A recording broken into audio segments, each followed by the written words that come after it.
Hello po mga kapraps. Dito tayo ngayon sa bayan ng Pagsanhan, Laguna. Meron akong i-offer sa inyo ngayon na property. Isang farm lot po. Ito na po mismo mga kapraps. Ito ay tabing kalsada lang.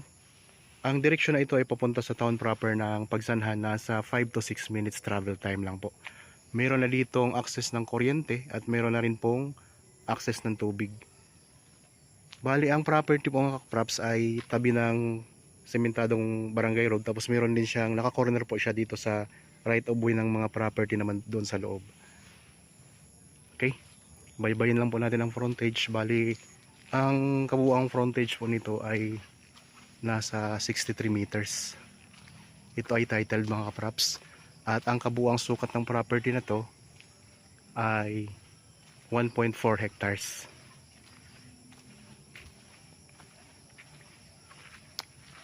Ito yung frontage mga kapraps ng property.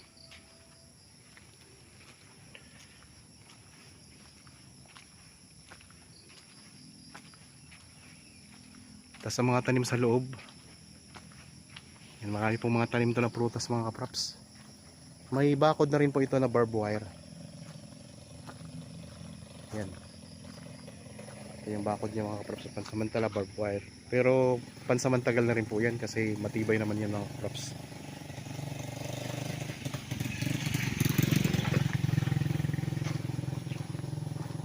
Baybayin natin ang frontage nito. 63 meters ang frontage.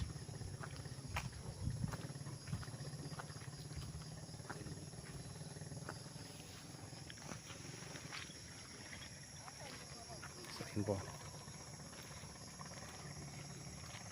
Mayroon din kayong katabing mga property na rin dito.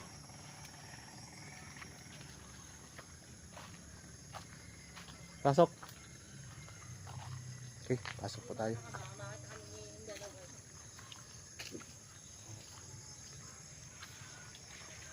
Yan, ito may gate na rin yan mga kapraps.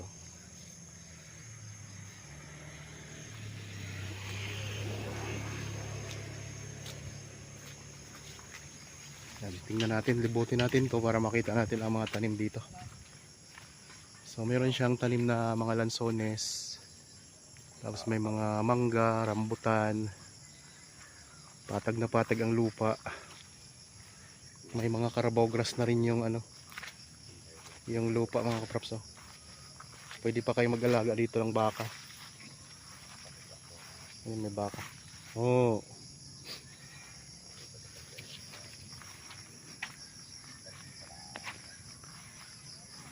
So marami siyang rambutan, tapos meron din silang tanim dito ng mga dragon fruit. Ayun, may mga dragon fruit mga kapraps. Ang presyo nito ay makikita nyo po sa description box at sa title nitong video. Ganda nito.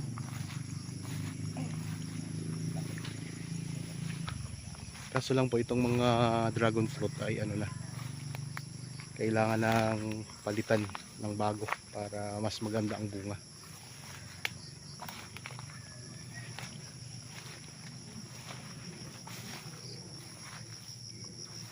Ayan ang taniman ng dragon fruit mga kapraps. Medyo makulimlim po ngayon ang panahon, kaya medyo madilim ang ating video mga kapraps.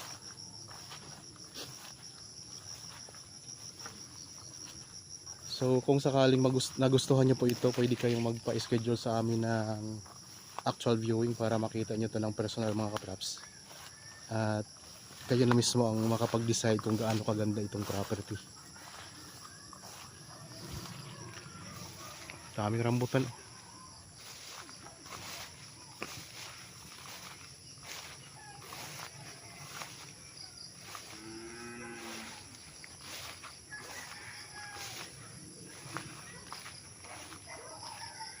Ikot ko lang po ang camera.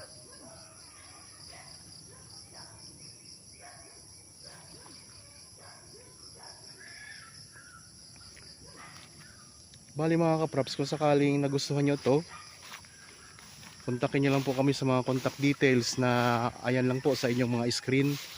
Meron tayong Viber, cellphone number, Facebook Messenger. Meron din tayong WhatsApp mga kapraps. So tingnan natin to, tikman natin tong isang rambutan dito.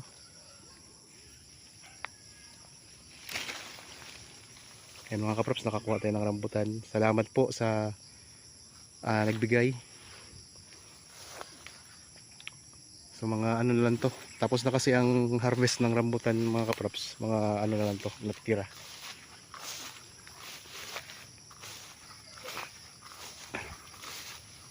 Excuse me po.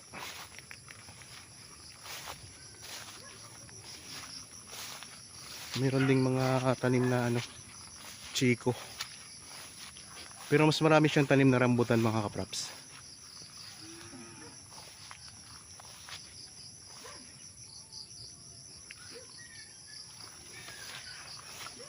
Natin.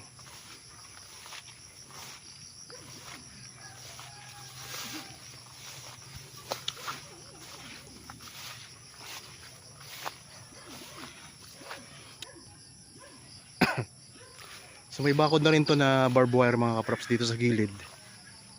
So puro barbed wire po ang bakod nito.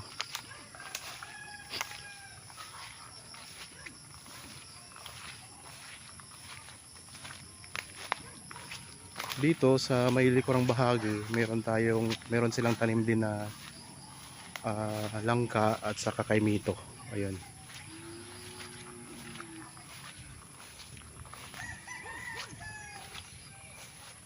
Puntahan natin doon sa may bandang likuran pa. Parang may mga iba pang tanim doon na. Meron ding guyabano. Tapos may kalamansi din mga kaprops. Oh. Guyabano, ito. Yan, mga lansones naman yan.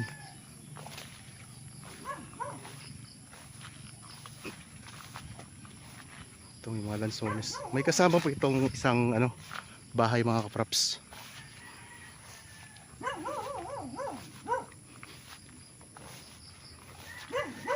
Tapos may tanim din na suha. Dito sa gilid ng bahay, meron silang tanim na suha. Libutin natin ito mga kaprops para makita nyo talaga ang kabuuan ng property. Ayan. Daming prutas dito. Ito may mangga din. Ayan, may mga bunga ng suha.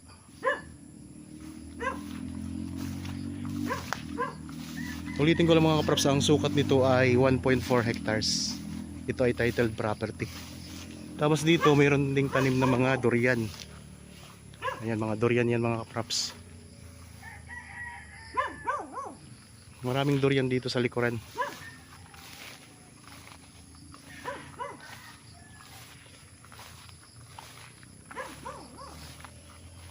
So parang tumpok-tumpok siya. Dito sa bandang likuran ng property ay mga durian ang tanim.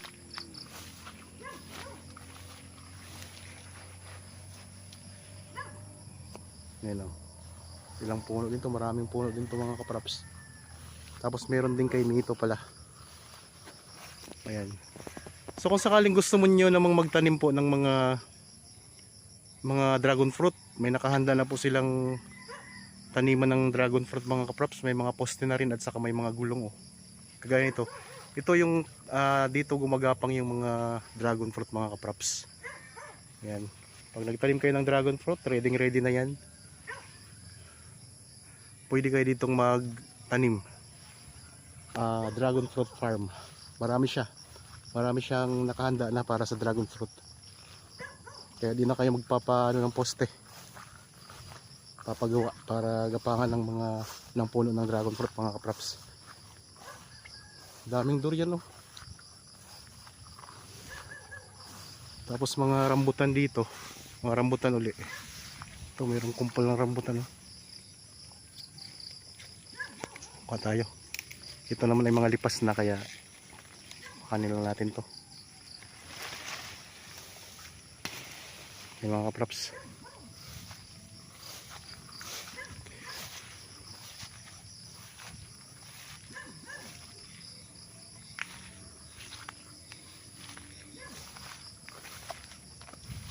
Dito tayo ngayon sa bandang likuran ng property. So nilibot ko to para sa inyo mga kaprops.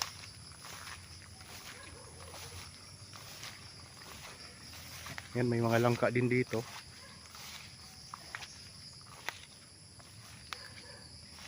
Ito mga kaprops, langka.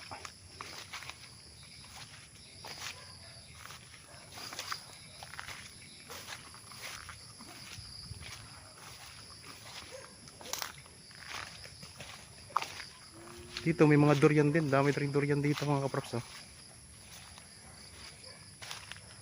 Ayan, puno ng durian.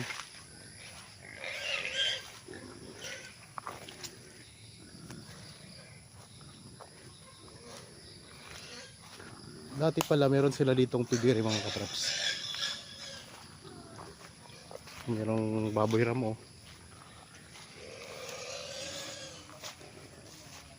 Ito yung piggery. Ito may poso na rin mga kaprops. Tapos meron ding water pump. Ayan. Try natin ang poso kung gumagana. Ayan. Lakas ng tubig. Oh. Yan yung source ng tubig. Isa sa source ng tubig mga kaprops. Hindi na kayo magbabayad ng monthly na tubig. Kasi meron na siya. Ayan, may mga lansones din dito. Ito yung piggery. Tapos yung mga baboy ramo. Mga baboy ramo to.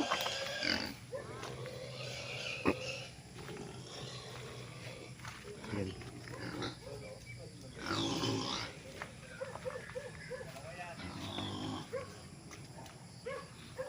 Ano to kuya dito dati? Ano to dati? Piggery talaga to. So dating piggery yan mga kaprops. Ngayon na nakakulong sa piggery mga baboy ramo. Ayan pa, mga baboy ramo. Para bawgras na rin yan mga kaprops.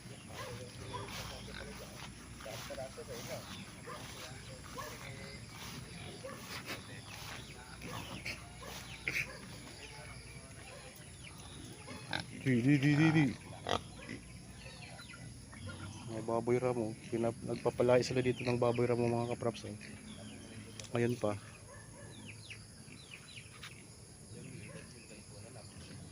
So 1.4 hectares, ang daming mga tawag dito, mga durian. Daming durian mga kaprops. Tapos mayroong santol. Ito ang puno ng santol. Dito naman tayo ngayon sa bandang gilid ng property, sa kabilang side naman po. So nag-iikot lang tayo.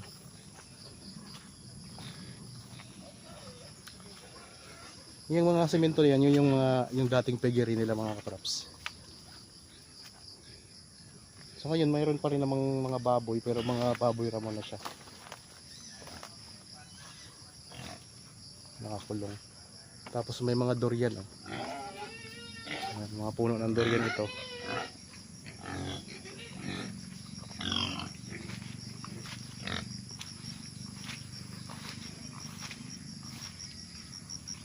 Ito yung pinakakabilang side ng property. Boundary yan mga props.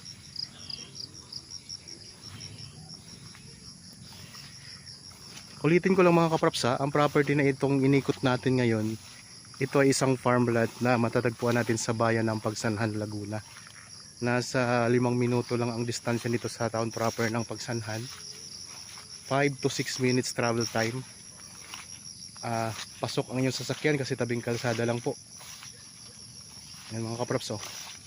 Yung dinaanan ng sasakyan. Tapos ang daming mga tanim. Marami siyang mga tanim na rambutan. May mga lansones din. Tapos ito may mga dating may mga tanim na mga dragon fruit. Kaso lang po ay hindi na nila tinamnan ulit na dragon fruit. So kung sakaling gusto niyo magtanim ng dragon fruit, may mga naka-ready na po siya na poste at saka mga gulong. Ganyan kasi yung taniman ng dragon fruit mga kaprops. At saka ang lawak ng kalsada. Yun lang ang kalsada, oh. Pwede kayo mag-alaga dito ng mga alagang hayop mga kaprops. Tapos dito sa location na ito ay hindi po bumabaha. Kaya safe po kayo dito mga kaprops. Malayo kasi ito sa Laguna Lake. Meron ding mga puno ng mangga. Ang frontage nito ay 63 meters. Kaya malapad yan mga kaprops ang frontage. may kasamang bahay at dating may piggery siya mga kaprops. Ngayon ang piggery ay ang nakalagay mga ano na mga ah, baboy ramo ang kanyang ilaalagaan, yung kulay itim. Okay, balik tayo dito sa kalsada mga kaprops. Dito na tayo. Ito yung gate. Ito ay titulado kaya mabilis lang po ang pag-transfer sa inyo nito kung sakaling mabili nyo mga kaprops. Clean title. Yan ang kalsada oh. So pag dito pong direksyon na to, papunta yan sa iba pang mga barangay. Yung mga katabi ninyong property. May mga malapit na rin dito na bahayan eh. Pero hindi siya ganoon kalapit. Yan, ito naman yung direction papunta sa town proper ng Pagsanhan, nasa 5 to 6 minutes travel time. Kasi ito naman po ang boundary ng property. Okay, sa mga bago pa lang po sa aking channel at mga kaprops, mayroon pa pala akong pakita sa inyo. Itong ano, mayroon siyang maliit na sapa sa gilid. So ito yung boundary ng property mga kaprops, maliit na sapa. Diretso po yan pupunta doon. Pinaka boundary yan. Okay, sana nagustuhan nyo po ang property na in-offer ko sa inyo ngayon. Para po sa mga bago pa lang sa akin channel at napadaan lang po dito sa akin channel, huwag nyo pong kalimutang mag-subscribe at pindutin na rin po ang notification bell para maging updated kayo sa mga bagong property na i-offer namin. Maraming salamat po, lagi tayong mag-iingat at God bless po sa ating lahat mga kaprops.